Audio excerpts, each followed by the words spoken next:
হাজার হাজার বছরের ইতিহাস সংস্কৃতির যে ভারত ভূম, সেই ভারত ভূমে আজ চলছে কুম্ভ স্নান, মহাকুম্ভ, অমৃত কুম্ভ। সেই অমৃত কুম্ভের স্নান নিয়ে কোথাও কোথাও কেউ কেউ অন্য কথা বলছে, যে কথা খারাপ, যে কথা ভালো নয়, যে কথা ভুল, সেই কথা বলছে। আজ হাওয়া কেমনে আমরা সেই জায়গায় পৌঁছে গেছি, সেই প্রত্যন্ত মানুষের কাছে, সাধারণ মানুষের কাছে, সন্ন্যাসীদের কাছে জানতে। এই অমৃত কুম্ভ 26 তারিখ শিবরাত্রি, গোটা দেশ গোটা বিশ্ব পৌঁছে যাচ্ছে মহাকুম্ভে, অমৃত কুম্ভে। মানুষের কথা জানতে হাওয়া কেমনে আজকে আমরা নিউ টাউন একটা জায়গা, গৌরাঙ্গনগর, এখনো অনেক মানুষ এখানে দাঁড়িয়ে আছে, তাদের সঙ্গে কথা বলবো।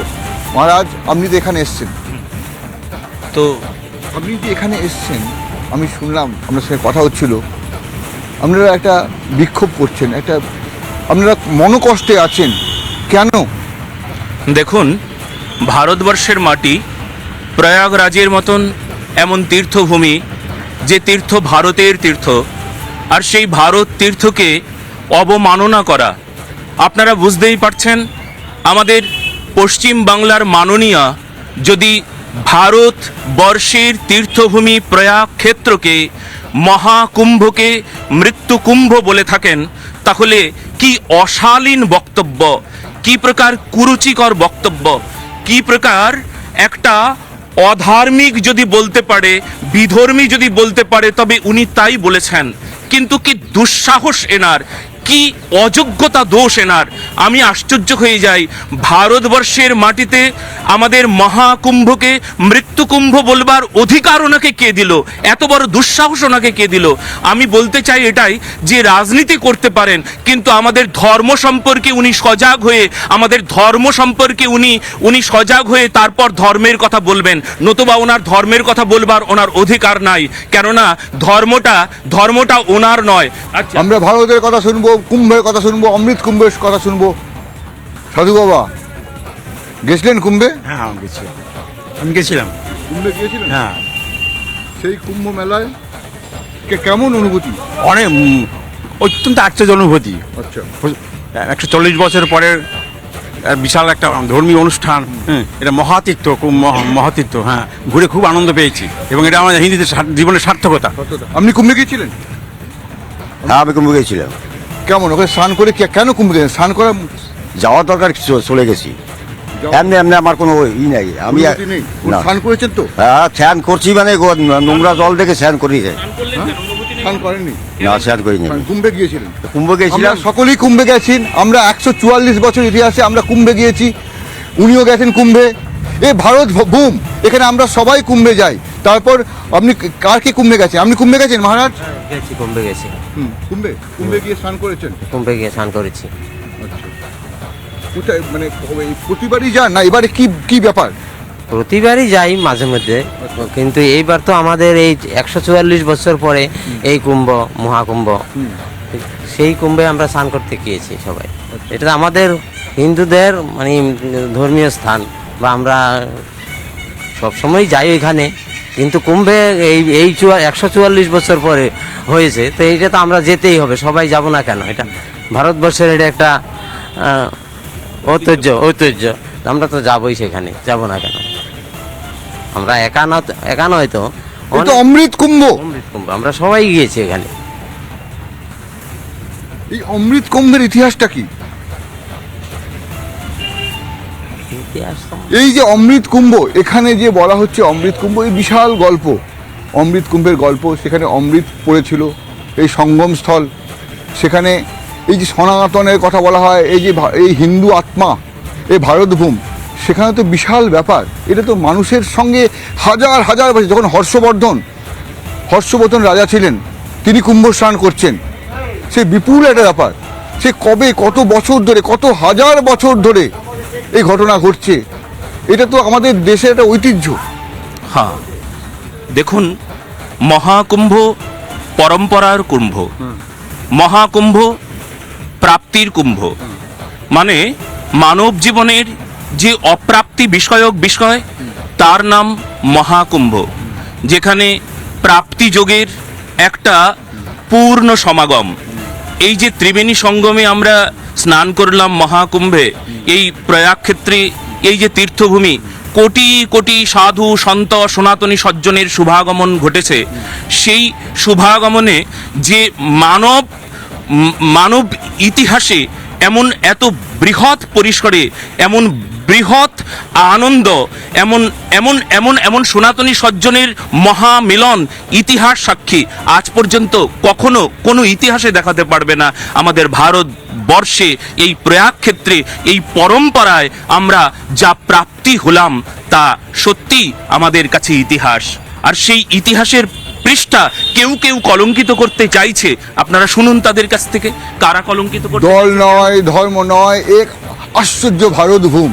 ভারতভূমের সকলেই, এই যার সঙ্গে কথা বলছিলাম উনি গেছেন কুম্ভ মেলায়।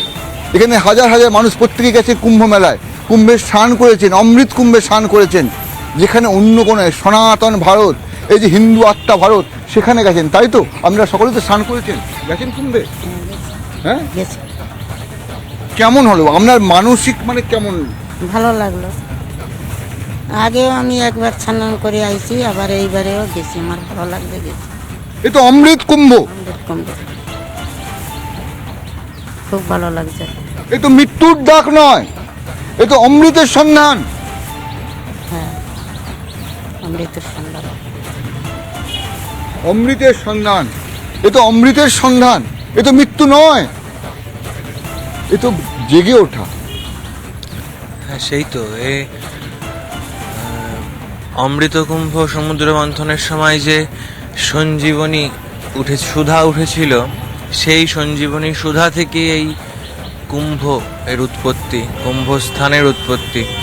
গরুড়ের দ্বারা সেই অমৃত কুম্ভ যখন নিয়ে যাওয়া হচ্ছিল, সেই সময় থেকে যে 12টি জায়গায় সেই অমৃত পড়েছিল, অমৃতকুম্ভ রাখা হয়েছিল, তার 8টি পৃথিবীর বাইরে আর 4টি পৃথিবীতে। সৌভাগ্যক্রমে সেই 4টি আমাদের ভারতবর্ষে। আমরা অতীব সৌভাগ্যবান যে সেই 4টি জায়গায় আমরা আমাদের দেশে, আমরা আমাদের নিজেদের মাটিতে পেয়েছি এমন অমৃতময় দিব্য এক মুহূর্ত 12 বছর পর পর আমাদের কপালে জোটে। সেই জায়গায় যাওয়া তো পরম সৌভাগ্যের বিষয়। আমাদের কখনো হরিদ্বারে, কখনো প্রয়াগে, কখনো নাসিকে, কখনো উজ্জয়িনীতে, এবার আমাদের ত্রিবেণীতে হলো প্রয়াগে। তো এমন অমৃত কুম্ভে স্নান করতে পেরে, যেতে পেরে নিজেকে সত্যি খুব গর্বিত, আনন্দিত মনে করি।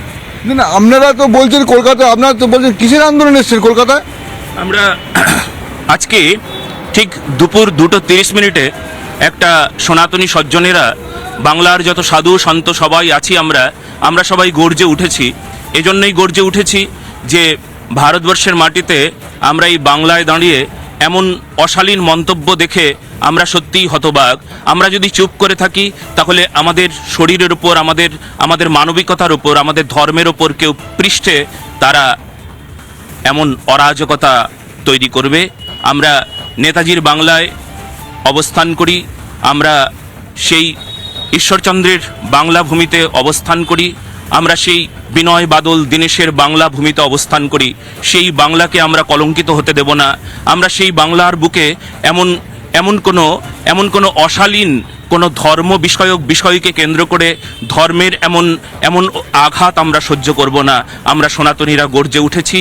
আজকে 2:30 আমরা সকলে নামছি কোথায় না, বিবেকানন্দের যে শ্রীমূর্তি আছে তার বাসভবন, তার ওখানে আমরা প্রথমত আমরা পূজা করছি, বঙ্গজননীর পূজা করছি। কারণ আমরা প্রথমে এই পূজাটা এই জন্যই করছি, বঙ্গজননী আজ উত্তপ্ত, বঙ্গজননী আজ বড় দুঃখী হয়েছেন।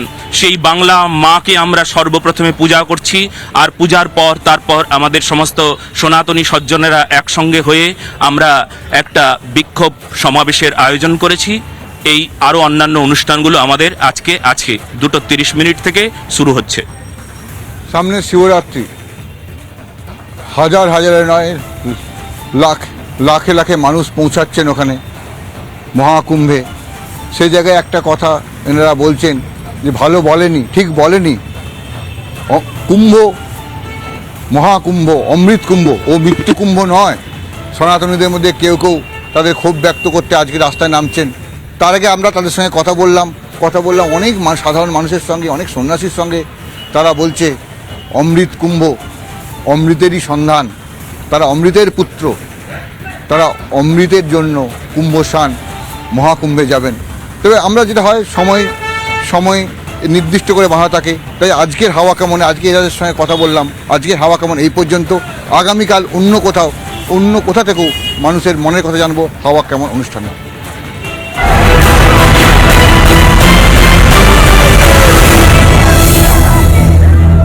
নানা ধরনের কন্টেন্ট দেখার জন্য লাইক করুন, শেয়ার করুন আমাদের ফেসবুক পেজ, সাবস্ক্রাইব করুন আমাদের ইউটিউব চ্যানেল। পাশাপাশি অন্যান্য ব্রেকিং নিউজের জন্য অবশ্যই চোখ রাখুন রিপাবলিক বাংলায়।